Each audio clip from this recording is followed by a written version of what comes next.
നമ്മളിപ്പോൾ ഉള്ളത് 6316 അടി സമുദ്രനിരപ്പെന്ന ഉയരത്തിലാണ്. അതായത് നമ്മുടെ മുല്ലയങ്കിരി പീക്കിലാണ്. ഇതാണ് കർണാടകയിലെ ഏറ്റവും വലിയ ഹയസ്റ്റ് പീക്ക് എന്ന് പറയുന്നത്.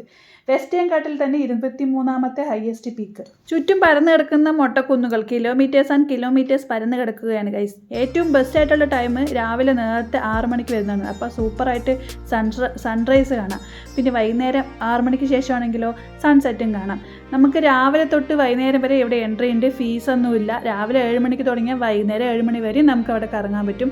നല്ല കാറ്റും നല്ല തണുത്ത അന്തരീക്ഷമാണ് ഇവിടെയുള്ളത്. ഞങ്ങൾ പോയ സമയത്ത് നല്ല തിരക്കായിരുന്നു. ആളുകളൊക്കെ അറ്റത്ത് നിന്ന് ഫോട്ടോ എടുക്കുന്ന തിരക്കിലാണ്. താഴത്ത് വീഴാതെ സൂക്ഷിക്കണേ. അപ്പം എനിക്കാണെങ്കിൽ ഹൈറ്റ് പേടിയുള്ളതുകൊണ്ട് ഞാൻ അധികം അറ്റത്ത് പോയില്ല. കുറച്ച് പേടിച്ചിട്ടാണെങ്കിലും 5-6 ഫോട്ടോസൊക്കെ എടുത്ത് വെച്ചു. ചിക്ക്മാംഗ്ലൂരിന് ഏകദേശം 33 കിലോമീറ്റർ, അതായത് 1 മണിക്കൂറിൻ്റെ യാത്രയുണ്ട് ഇവിടേക്ക് എത്താൻ വേണ്ടിയിട്ട്. കാർ പാർക്കിംഗ് ഒക്കെ സൗകര്യങ്ങളൊക്കെ ഉണ്ട്. നമ്മുടെ പ്രൈവറ്റ് വണ്ടിയിലും വരാം, ടാക്സി എടുത്തിട്ടും വരാം. മലയുടെ മണ്ടയ്ക്ക് പോയപ്പോൾ അവിടെ ഒരു ചെറിയ അമ്പലമുണ്ട്. ആ അമ്പലത്തിൻ്റെ പേരാണ് മുല്ലപ്പ സ്വാമി ടെമ്പിൾ. ഇവിടെ വർഷത്തിലൊരിക്കൽ ഉത്സവമൊക്കെ നടക്കാറുണ്ട്. ഞങ്ങൾ പോയതിൻ്റെ പിറ്റേ ദിവസമായിരുന്നു അവിടുത്തെ ഉത്സവം. ജസ്റ്റ് രക്ഷപ്പെട്ടു. പിറ്റേ ദിവസം പോയതാണെങ്കിൽ ഇവിടെ ബ്ലോക്ക് ആക്കിയാണ്. കഴിവത്ത് രാവിലെ നേരത്തെ ഒരു 9 മണിൻ്റെ ഉള്ളിലൊക്കെ വരാൻ ശ്രമിക്കുക, അല്ലെങ്കിൽ വൈകുന്നേരം ഒരു 4 മണിക്ക് ശേഷം വരാൻ ശ്രമിക്കുക. ഉച്ചയ്ക്കൊക്കെ വന്നു എന്ന് പറഞ്ഞാൽ സൂര്യൻ നല്ല ഉച്ചയിൽ നിൽക്കുന്നതുകൊണ്ട് നല്ല വെയിലായിരിക്കും. മഴക്കാലത്ത് വരികയാണെങ്കിൽ നിങ്ങൾക്ക് ഇഷ്ടമുള്ള സമയത്ത് കയറിക്കോളൂ. എപ്പോഴും ചെറിയ മഴയും നല്ല തണുപ്പും ഫോഗും ഒക്കെ ഉണ്ടാവും. ഇതിൻ്റെ മുകളിൽ കയറിയിട്ട് താഴത്തേക്ക് നോക്കുമ്പോൾ സ്വർഗ്ഗമാണ് മക്കളെ, സ്വർഗ്ഗം. അങ്ങ് ദൂരെ പരന്ന് കിടക്കുന്ന മലനിരകളും ചെറിയൊരു മിസ്റ്റും നല്ല കാറ്റും. അവിടെ അങ്ങ് മാന നോക്കി കിടക്കാൻ തോന്നും. കുത്തനെയുള്ള 500 സ്റ്റെപ്പുകൾ കയറുമ്പോഴേക്കും നമ്മൾ പകുതി കഥയ്ക്കും. പക്ഷെ അതിൻ്റെ മുകളിൽ കയറിയിട്ട് താഴത്തേക്ക് നോക്കുമ്പോൾ നമ്മുടെ മനസ്സും നിറയും, നമ്മുടെ ശരീരം തണുക്കുകയും ചെയ്യും. അപ്പോൾ അവിടെ അങ്ങനെ മാന നോക്കി ഞങ്ങൾ കുറേ നേരം കിടന്നു. നല്ലോണം റിലാക്സ് ആയിട്ട് ഇരുന്നു. കുറേ ഫോട്ടോസ് എടുത്തു. നല്ലൊരു വ്യൂ ആണ് ഗൈസ്. ഇവിടെ വന്ന് തന്നെ നിങ്ങളിതൊക്കെ കാണണം. അത്രയും സൂപ്പറായിട്ടുണ്ട് കാണാൻ വേണ്ടിയിട്ട്.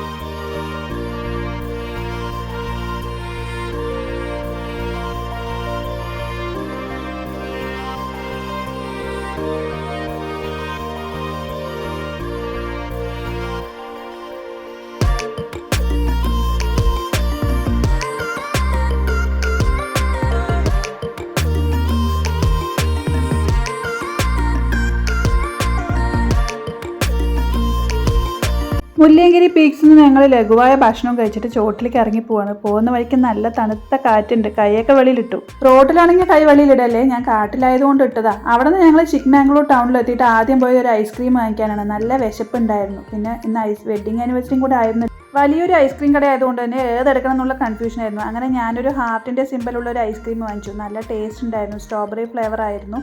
അവിടെ നിന്ന് ഞങ്ങളിപ്പോൾ പോയിക്കൊണ്ടിരിക്കുന്നത് പുതിയതായി ബുക്ക് ചെയ്തിട്ടുള്ള ഒരു ഹോട്ടലിലേക്കാണ്. ആദ്യത്തെ ഹോട്ടലിൽ ഞങ്ങൾക്ക് അത്ര ഇഷ്ടമായിരുന്നില്ല. അങ്ങനെ പുതിയ ഹോട്ടലിലേക്കുള്ള ഒഫീഷ്യൽ മാപ്പ് റീഡറായിട്ട് ഞാനാണ് അവിടെ ഇരുന്നത്. ഞാനിങ്ങനെ വഴിയൊക്കെ പറഞ്ഞുകൊടുത്ത് ഞങ്ങളിങ്ങനെ ഹോട്ടലിലേക്കുള്ള വെയിറ്റിങ്ങിലാണ്. നല്ല വിശപ്പൊന്നുണ്ടായിരുന്നു കേട്ടോ. ഉച്ചയ്ക്ക് ചെറുതായിട്ടൊരു മാഗി മാത്രമേ കഴിച്ചുള്ളൂ. പിന്നെ കുറച്ച് സ്നാക്സും ഇപ്പോൾ ഒരു ഐസ്ക്രീം മാത്രമേ കഴിച്ചുള്ളൂ. സമയം ഒരു 8 മണിക്കായി. നല്ല വിശപ്പും തുടങ്ങി. ആദ്യം വിചാരിച്ചു ഹോട്ടലിലെത്തി ഫ്രഷപ്പായിട്ടൊന്ന് വെളിയിൽ പോകാമെന്ന്. പിന്നെ വിചാരിച്ചു വേണ്ടായിരുന്നു. ഫ്രഷപ്പായിട്ട് നമുക്ക് ഫുഡ് സ്വിഗ്ഗിയിൽ ഓർഡർ ചെയ്യാം. രാവിലെ തൊട്ട് നല്ല അലച്ചിലായിരുന്നല്ലോ, അപ്പോൾ കുറച്ച് റെസ്റ്റ് എടുക്കാമല്ലോ എന്ന് വിചാരിച്ചു. അങ്ങനെ നമ്മൾ ചുറ്റിത്തിരിഞ്ഞ് വൈറ്റ് ഫെദർ എന്ന ഒരു ഹോട്ടലിലാണ് എത്തിച്ചേർന്നത്.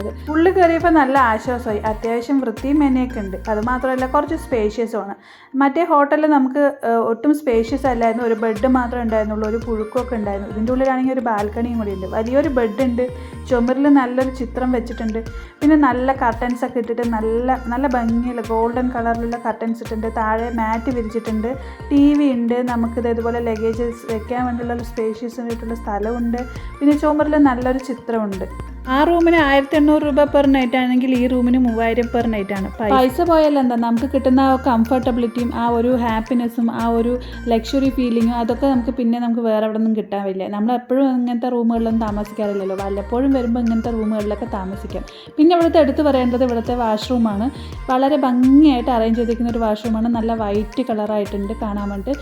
ഷവർ ഏരിയ പ്രത്യേകിച്ച് ഗ്ലാസ് വെച്ചിട്ട് മറച്ചിട്ടുണ്ട്. അവിടെ നമുക്ക് ഷവർ ചെയ്യാൻ പറ്റും.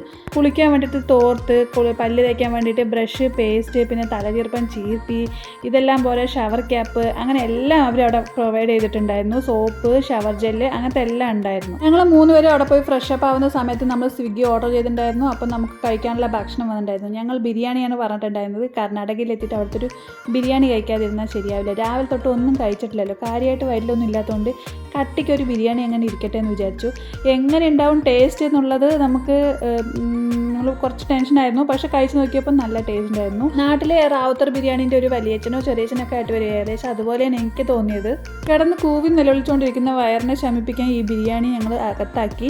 അങ്ങനെ വയറ് നിറച്ച് ബിരിയാണി കഴിച്ചിട്ട് അന്നത്തെ രാത്രി കുംഭകർണ സേവയ്ക്ക് ഞങ്ങൾ ഒരുക്കമായി. നമ്മുടെ കോംപ്ലിമെൻ്ററി ബ്രേക്ക്ഫാസ്റ്റ് ആണ് ഗൈസ് ഇതൊക്കെ. ഇതാണ് നമ്മുടെ വൈറ്റ് ഫെദർ എന്നാണ് ഈ റെസ്റ്റോറൻറ്റിൻ്റെ പേര്. നല്ല സ്റ്റാൻഡേർഡായിട്ടുള്ള റെസ്റ്റോറൻ്റാണ്. അപ്പോൾ ഇവിടെ നമുക്ക് ഇതുപോലെ മെനു ഒക്കെ ഉണ്ട്. ബ്രേക്ക്ഫാസ്റ്റ് 8 മണി മുതലാണ് കോംപ്ലിമെൻ്ററി ഇതൊക്കെ ഉണ്ടാവും എന്നാണ് പറഞ്ഞത്. പിന്നെ അതല്ലാണ്ട് ഇവിടെ ഫുഡ് ഐറ്റംസ് അങ്ങനെ വേറെ ഉണ്ട്.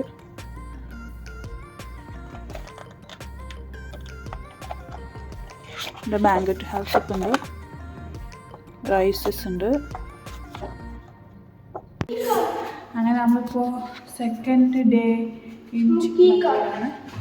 അങ്ങനെ സെക്കൻഡ് ഡേ നേരം വെളുത്തപ്പോൾ നമ്മുടെ ആദ്യത്തെ പണി കുളിച്ച് റെഡിയായിട്ട് നമ്മൾ ആദ്യം കോംപ്ലിമെൻ്ററി ബ്രേക്ക്ഫാസ്റ്റ് കഴിക്കാൻ പോകണം. എനിക്ക് ഭയങ്കര ഇഷ്ടമാണ് കേട്ടോ ഈ ഹോട്ടലുകളിലൊക്കെ കോംപ്ലിമെൻ്ററി ബ്രേക്ക്ഫാസ്റ്റ് കഴിക്കാൻ വേണ്ടി പോകാൻ. വല്ലപ്പോഴും ഇതുപോലെ ടൂറും ട്രിപ്പൊക്കെ പോകുന്ന സമയത്തല്ലേ നമുക്കിങ്ങനെ കോംപ്ലിമെൻ്ററി ബ്രേക്ക്ഫാസ്റ്റ് ഒക്കെ ആസ്വദിക്കാൻ പറ്റുള്ളൂ. 4th ഫ്ലോറിലായിരുന്നു റെസ്റ്റോറൻറ്റ് ഉണ്ടായിരുന്നത്. ഞങ്ങൾ താമസിക്കുന്നത് 3rd ഫ്ലോറിലായതുകൊണ്ട് തന്നെ നടന്ന് കയറിപ്പോയി. അപ്പോൾ ഞങ്ങൾക്ക് പിന്നെ ഉന്നമായതുകൊണ്ട് തന്നെ ഞങ്ങൾ ആദ്യം പോയി. അവിടെ ആൾക്കാരൊക്കെ വരുന്നേ ഉണ്ടായിരുന്നുള്ളൂ. അപ്പോൾ ബുഫേ അല്ലായിരുന്നു, നമുക്ക് അവർ ഓരോരോ സാധനങ്ങളായിട്ട് കൊണ്ടുവന്ന് തരികയാണ്. അപ്പോൾ ആദ്യം കൊണ്ടുവന്നത് നല്ല കട്ട് ചെയ്തിട്ടുള്ള പപ്പായയും വാട്ടർമെലൺ ജ്യൂസും ആയിരുന്നു. നല്ല മധുരമുള്ള പപ്പായ ആയിരുന്നു. വാട്ടർമെലൺ ജ്യൂസും നന്നായിട്ടുണ്ടായിരുന്നു. അപ്പം നമുക്ക് എണിച്ച് പോയിട്ട് കഴിക്കേണ്ട ആവശ്യമില്ല, അവർ ഓരോന്ന് തീരുമ്പോൾ അവരിവിടെ കൊണ്ടുവന്ന് തന്നോളും. അപ്പോൾ നമ്മളത് കഴിച്ച് കഴിയാറാകുമ്പോഴേക്കും അവർ അടുത്തത് കൊണ്ടുവന്നത് ഉപ്പുമാവായിരുന്നു. റവ ഉപ്പുമാവും പൈനാപ്പിൾ കേസരിയായിരുന്നു കൊണ്ടുവന്നിട്ടുണ്ടായിരുന്നത്. ഉപ്മാവ് റവ ഉപ്മാവാണെന്ന് തോന്നുന്നു. നല്ല കളർഫുൾ ആയിട്ടുണ്ട് ഗൈസ്. എനിക്കുണ്ട് ഇതിൽ.